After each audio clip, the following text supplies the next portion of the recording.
The Grafted Dragon is one of the coolest and one of the goofiest weapons in the game. Some builds I make are legitimately good and could even be loosely considered meta. This is not one of those builds. But that's the thing about random duels at Main Academy Gate, you can truly make any build work. Can you have a positive win rate with every build? Maybe not. But with this one I was actually having a decent bit of success, despite how poor the fist weapon type is.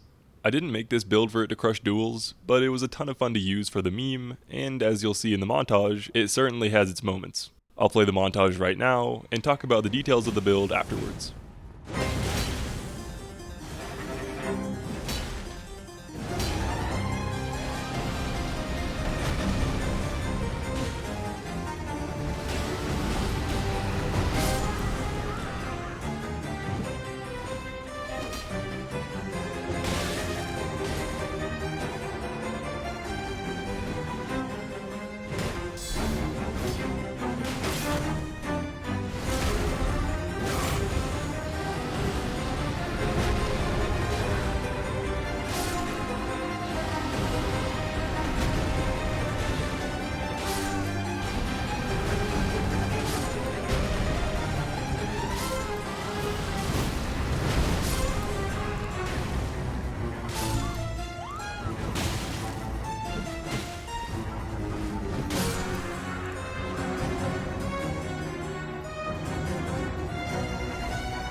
And welcome back.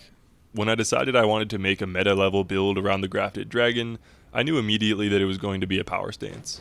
Swinging one of these things is just disappointing, and while this build could definitely be better just by offhanding a seal and putting some incantations to use, I just wanted to focus on the dragons for the sake of the meme. So of course, I have two Grafted Dragons at plus 10. For the armor, I just wanted to embrace the whole dragon thing, so I had to go with the Drake Knight armor. I kinda hate the Drake Knight helm, so I opted for the Rotten Duelist helm since it goes with it perfectly. I threw on the Bull Goat gauntlets since you hardly see them under the dragons anyway. For the leggings, I was swapping back and forth between the Veteran's Greaves and the Drake Knight leggings, the Veterans clearly being the better choice practicality wise, but at the same time, you basically have infinite poise when using Bear Witness, so it's essentially just for the extra damage negation. I could wear a lot better armor than this of course when using such light weapons, but that seemed not so much in the spirit of the build. For the talismans, I was using Ritual Shield, Erdtree's Favor, Claw, and Bull Goat. On occasion, I was swapping out Ritual Shield for the Blue Feathered Branch Sword or Blessed Dew Talisman, and I even did a few rounds with Shard of Alexander. In my hotbar, I brought boiled crab, fan daggers, and FP flasks. I wanted to give this build a real fighting chance, so I was using the Crimson Bubble tier and Flame Shrouding Crack tier. That bubble tier really helps survive through the incredibly long animation that is Bear Witness. As for the leveling, I just got my core stats of 60 vigor and 25 endurance, and then put the rest of the points into getting the optimal AR out of the Grafted Dragons. To calculate the best stat distribution, I just used Slugbot's allocate stats function, which is free to use in the Elden Ring PvP Discord. You don't need to be a competitive player to join, which is probably made clear by this build. So if I had to give a review of the build, I'd say there are some pretty significant strengths and weaknesses. Bear Witness has an insane amount of hyper armor and will do massive damage when you land it at close range, even knocking down your opponent.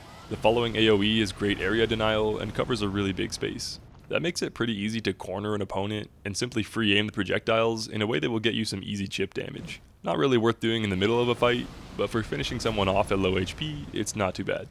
On the negative side, pressing L2 locks you into such a long animation, and if you're up against a competent opponent, they'll go for a punish before rolling away, or just run away immediately and hit you with a ranged attack.